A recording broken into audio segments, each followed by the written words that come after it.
ko na naghahanap ka ngayon ng pagkakakitaan. Malamang isa kang OFW o empleyado na nawalan ng trabaho dala ng panahong ito. Pero bago ang lahat, alam niyo ba na simula nung tumama ang pandemya sa ating bansa, ay marami talagang negosyong naapektuhan, nalugi at nagsara na nagresulta sa pagkawala ng trabaho sa marami sa ating mga kababayan. Ngunit, merong mga negosyo na malakas kahit sa gitna ng panahon ng pandemya, gaya ng mga health and wellness, na dahil sa kalusugan ay dinagsa ng ating mga kababayan. At pagkain din na bumubusog sa ating katawan. At sa gitna ng limitasyon sa paglabas ay nandyan ang iba't ibang delivery service na naghahatid sa atin ng mga online orders. Sila yung mga halimbawa ng mga negosyong lumakas sa gitna ng pandemya, pero alam nyo ba na ang delivery service lang ang nangingibabaw sa lahat ng to? Sa kahit anong sitwasyon, palaging in demand talaga ang negosyong ito. Mapapagkain, gadgets, rubber shoes, damit o mahalagang bagay o dokumento o kahit ano pa yan. O gusto mong matanggap o maipadala ka agad, sa anumang oras o panahon, talagang delivery service ang kailangan. Sa bawat pag-ikot ng mga motor ng delivery service na makikita mo sa iba't ibang lugar ay katumbas din ang pag-ikot ng ekonomiya sa ating bansa. Ang delivery service ang isa sa mga buhay ng ekonomiya. Mula noon hanggang ngayon, pagkakataong kumita dito ay palaki ng palaki dahil sa demand sa serbisyong hatid nito.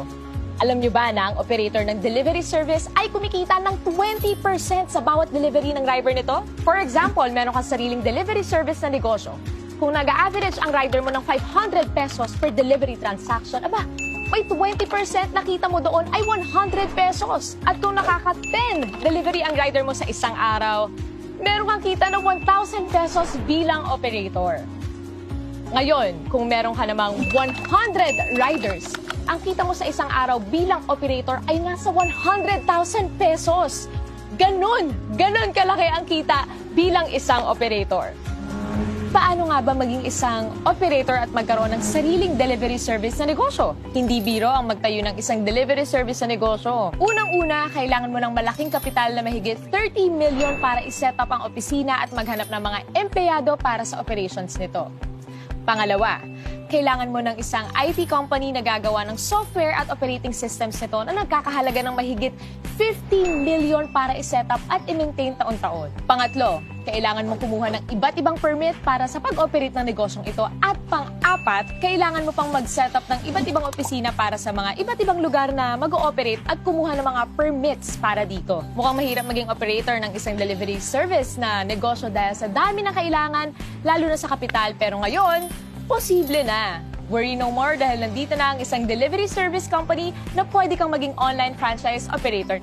TokTok, ang pinakabagong delivery service at ang kauna-unahang online franchise operator delivery service company ay kakatok na sa mga pintuan nyo. Bilang isang TokTok online franchise operator, magkakaroon ka ng mga benefits na may enjoy mo. Pwede kang tumanggap ng mga rider applicants under you with up to 100 riders per operator. Magkakaroon ka ng TokTok delivery service link to monitor your riders and transactions na kahit cellphone lang, pwede na. Kumita ng 7% sa lahat ng delivery transactions ng mga riders mo. At pwede ka rin magkaroon ng pagkakataong kumita ng hanggang 30 to 60,000 pesos. Kada buwan yan, take note, at nasa bahay ka lang. At pwede ka na rin maging online franchise operator anywhere in the Philippines na hindi mo na kinakailangan mag-set up ng kanya-kanyang opisina sa iba't ibang lugar. Nasa bahay ka lang, pwede na. Magkano naman ang kapital na kailangan para maging isang TokTok online franchise operator? Unlike sa mga traditional delivery service, dito sa TokTok, ang pangarap mong maging isang delivery service operator ay posible na. Hindi mo kailangan maghanap ng malaking opisina. Hindi mo kailangan maghanap ng mga empleyado.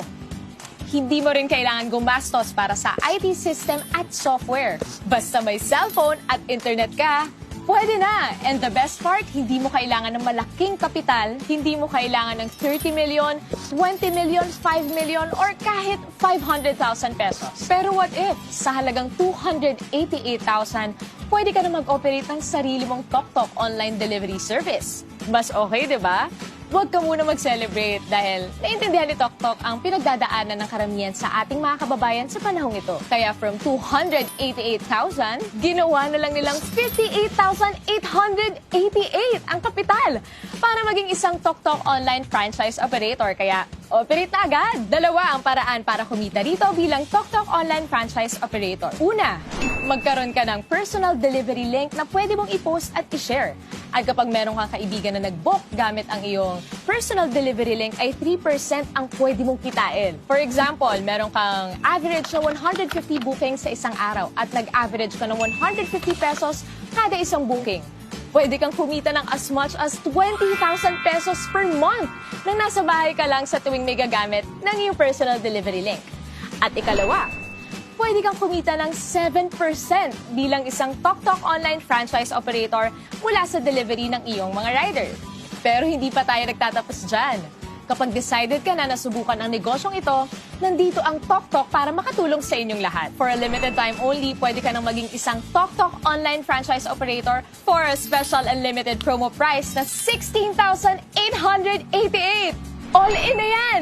Wow na wow talaga! Tandaan, promo lang to at kung gusto mong simulan ang negosyong ito para sa mga iba na nakaka-excite na impormasyon, kontakin mo lang ang taong nagpakilala sa'yo ng negosyong ito.